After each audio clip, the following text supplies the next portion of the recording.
Hey y'all, are y'all looking for world-class music? Well, Decamera is proud to present their Houston Summer Jazz Weekend at the Wortham Center, starting Thursday, August 17th to Saturday, August 19th, featuring the Spanish Harlem Orchestra, two-time Grammy-nominated vocalist Gretchen Parlato, and Mwenzo and the Shakes. This year, the tickets are pay what you can, so head to Decamera.com, that's DACAMERA.com, to get your tickets now for all three concerts at the Houston Summer Jazz Weekend. Hey everyone, if you're like me, then your day doesn't start until you get a taste of that sweet nectar of the gods, coffee. Ice or hot, it doesn't matter. I just need it. So today, we're finding the best coffee spots around H-Town. It's Wednesday, August 2nd, 2023. I'm Raheel Ramzanali, and here's what Houston's talking about. Bianca Carol, welcome into CityCast Houston. I'm so excited to be talking with another coffee lover. Oh, I can't wait for this conversation to start. How are you?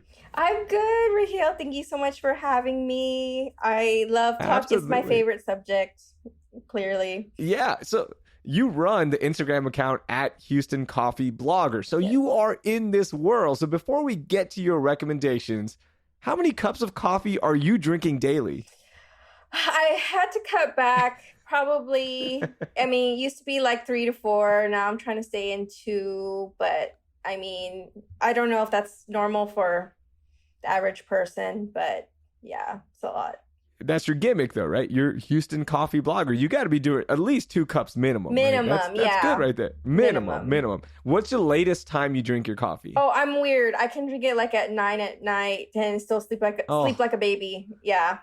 Oh, I envy you, because if I drink anything after 11 a.m., I'm wired the entire night. Yes. I don't know why, but I love people like you who can just drink it anytime and still go to sleep and still be okay. So you get to enjoy more cups.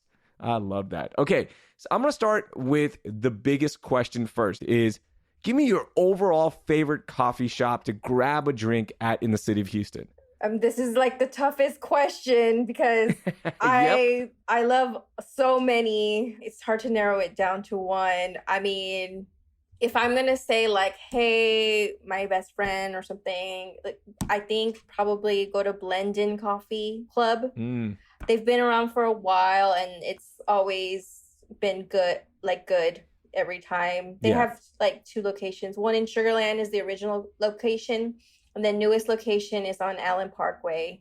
That place is good. And they specialize in finding the best beans from around the world. Yeah, they roast their own every time you beans. go in there's something unique. Yeah, and they also have that really expensive cup as well. Yes. I think it's like $30 if you get that Geisha. Really good one. Yeah, that's like the creme de la creme of like coffee because it's really expensive to produce. Mm-hmm. Yeah, that one is so good. Okay, so Blendin is your overall favorite. I love that. So now let's get into favorite drink categories. And this is where we're going to rip through a lot of different types, right? Hot, cold, unique. So let's start with the first one. What is your favorite hot coffee drink in Houston? So I do like just like a plain latte or espresso from Catalina Coffee on Washington. They use like a local roaster called Amaya Roasters. And every time there is just really solid. But they don't have Wi-Fi there, but I'd like just going and grabbing a drink. Okay, perfect. All right, how about favorite iced coffee drink? Iced coffee, I'm going to say Grinders Coffee Bar off of Kirby, but they're also sister companies with Wild Coffee. I don't know if you've heard of them. I haven't, no. But yeah, from Grinders, I really like their like ice cold brew, nitro cold brew. Yeah, really good. That one's good. The nitro cold brew changes the game, right? Like cold brew was great, and I love cold brew, but the nitro, that foamy, it has so like almost like a chocolatey, kind of like a Guinness feel, but not as intense. Yeah. And you don't have to put any kind of milk in it, in my opinion. Right. With the nitro cold brew, you can just drink it, maybe sweeten it up a little bit, but you don't have to add anything else because it's just so creamy and rich already. Yes. Okay, let's go to unique coffee drink that you recommend that we try. Okay. Have you ever tried a siphon style coffee where it kind of looks like a chemist project. Yeah. I really recommend there's a siphon coffee off of West Alabama. It's just it's a unique brewing method, and it basically looks like a science project, but the way the coffee comes out is just really cool. And you need at least 2 people to finish it because it's a lot. I also like the smoked rosemary cortado from Fix Coffee Bar in Montrose. Ooh. Because they use a torch and they actually like will have a rosemary leaf and will like light it and then cover the whole coffee. So when you open it, you have all the smoke that comes out, and it's just really, really good. And you don't think rosemary when you think of coffee. So you can taste it. Yes. Wow. Oh, that's interesting. That's a really cool, unique drink right there. And lastly, just rose, anything like rose flavored. People kind of like get freaked out, but I recommend a rose latte. Yeah, so anything rose. So in the South Asian culture, rose syrup is huge. Yes. So like I'm used to drinking rose water. Yeah, I love anything. Yeah, it's like perfect, right? I love anything lavender. Yes, I think lavender is still. I know it had a big moment a couple of years ago, but to me, if there's anything lavender related, I'm getting that. Yes, it just hits the perfect balance of sweet, savory, and just coffee, right? Like that dark taste. Honey and lavender go really good in coffee together. Okay, I gotta try honey lavender. I haven't had that experience yet. Okay, let's do something for our friends who have a sweet tooth, right? They don't want that overwhelming coffee taste, but they want a little caffeine rush. So they're gonna order the sweeter drinks. Give me something sweet that we should order from somewhere in Houston. I recommend Luce coffee, and I recommend the Island Latte, or called a Spanish latte. And the Island Latte specifically is it has pandan, which is like the Asian vanilla. They call it the vanilla of Asia. And it's just coconut milk, and it has other unique flavors in there that are really, really nice. So that balances out that strong coffee flavor. Yes. Okay, that's a good one. Now let's go to the opposite side. How about something dark for our friends who want that really intense coffee experience? This is really tough because with coffee shops, you would really have to ask for what is your roast profile that you're using for your beans, because in specialty coffee shops, they really don't lean towards the darker side in terms of roasting. Yeah. But I know that like Vietnamese coffee and Italian coffee really explore the darker roasts. So for that, I would maybe try like Long Coffee and Bel Air, because they have the really good like Vietnamese coffee that's like just really strong and dark. And also Italian coffee, Fellini Coffee and Rice Village. They really use that really, really dark blend. Yeah, that espresso from there will hit all the dark notes you need. Yes. It is so good. Or you can just go to Starbucks and just get burnt coffee. I have to throw that in there. It's like a steak that's like extra well done. When you the beans can only go too far, and then they're just burnt. Yeah, it's so crazy, right? Like, look, Starbucks is good in a quick fix, and you just want to pull up and get something. But when you get a normal cup from Starbucks, you're like, ooh, this is so burnt and dark, right? As opposed to that balanced. Yeah. As somebody who used to be obsessed with it when I was younger, now I can't drink it anymore. It's just like our palates are snobby now. I know. Yeah, it's okay. I never thought I'd say this. I never thought I'd say this ever. Yeah. It's all right. Palates evolve, right? It's all good.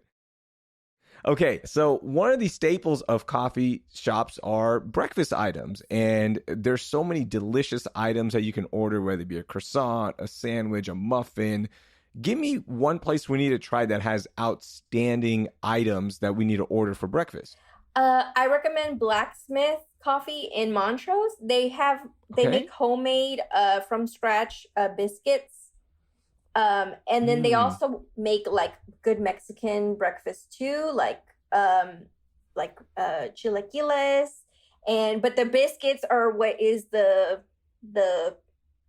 star of the show. Yeah. And they put like you can add meat and egg and cheese, and oh wow, just really, really good.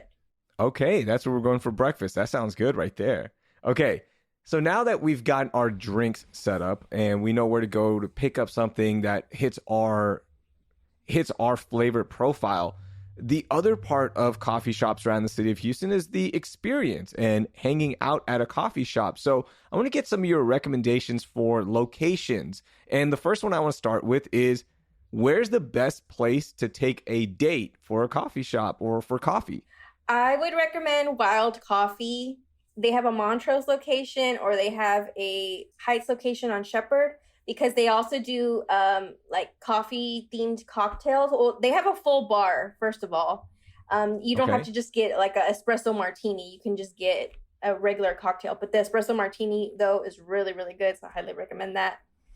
Because you can go there in the evening and it's just like a vibe. You know, if you want to go have a date for a drink, they full service bar and coffee in the morning. Oh, that's cool. Just don't, I mean, I don't know. Look, if you want to order an espresso martini in the morning, I mean, whatever. You can, right? Look, hey, man, judgment-free zone, right, Bianca? Somewhere, yeah. Yeah. Another great thing about coffee shops is that you can post up and get a lot of work done, maybe study for a final if you're a student. But some places aren't built for that. So give me a place that is a good study/work spot. I would recommend Brass Tacks in Edo. So they have just like a big, wide space. And then they also have like little like nooks for if you want to like go in there and study or something like that. And just the space in general is just really big. And there's a lot of students always there too studying. Nice. Mm-hmm. That's a cool one. That's a good place to post up there. And they got good Wi-Fi, right? You got to have some good Wi-Fi. Yeah, you have to. If you're studying and working, you need that Wi-Fi.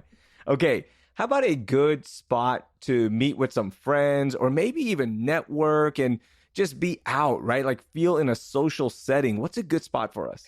I recommend Segundo Coffee Lab in Edo. They have their spot, and then they also have it's connected to like also like some artisan shops, and there's just always just a bunch of people there. For their sitting area is also in front of the shops too. So yeah, and then it's just like a big space. It was I think that building was like an old like a Maxwell coffee house. Oh, nice. So you still have the history of coffee there, and it's a lot of room. That's the big thing. All right, Bianca, those are some great recommendations. I can't wait to check out all of these shops that I haven't been to yet. Now, you run an awesome account. Like I mentioned, everyone needs to go follow you at Houston Coffee Blogger. So is there anything else that you want to hit on with the coffee game here in the city of Houston that our listeners should know about? I just want to maybe say that if you're out and about and you want coffee, just really don't try to go to Starbucks. I know everyone wants to go there, but really just if you want to, type in your Google Maps, like coffee shop, and just give it a try, because you would be surprised that, you know, it can taste better because it's locally sourced, and you'll probably not go to Starbucks after that, but maybe you would, but I don't know. I think it tastes better, fresher, and then you're also supporting local Houston businesses. Absolutely. I love that. That's a great way to end the interview. And thank you again for all these awesome recommendations. I can't wait to try them out. Like I mentioned earlier, I already made my list. And again, all the places that you've talked about, they are in our show notes. So we hope to see you around there. Bianca, thank you so much. Yes. Thank you so much for having me, Raheel. That was Bianca Carol. You can follow her coffee adventures on Instagram at Houston Coffee Blogger. Before we go, India made a decision to cut production on non-basmati rice a few weeks ago, and that's impacting Houstonians. The popular Masuri rice, which is a staple in South Asian cooking, is running out on shelves here in H-Town, and thus prices are soaring up to 25% more for the remaining stock. So now grocery stores are placing a limit on how much you can buy, and restaurants like Aga's, well, they're having to pay more as well. Owner Shoka Maradia told the Chronicle that they'll have rice and won't be raising prices due to the current cut on production. So if you're a fan of Masuri rice, you should go pick it up right now. All right, that will do it for today. Thank you for listening, and I hope you learned something new.